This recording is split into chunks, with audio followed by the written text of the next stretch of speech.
Here is the test of the module, and fun little part. So I got continuity set up between this rail and this rail with the continuity tester, which shows that currently it's an open.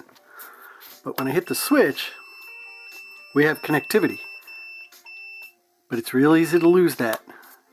And so if you're not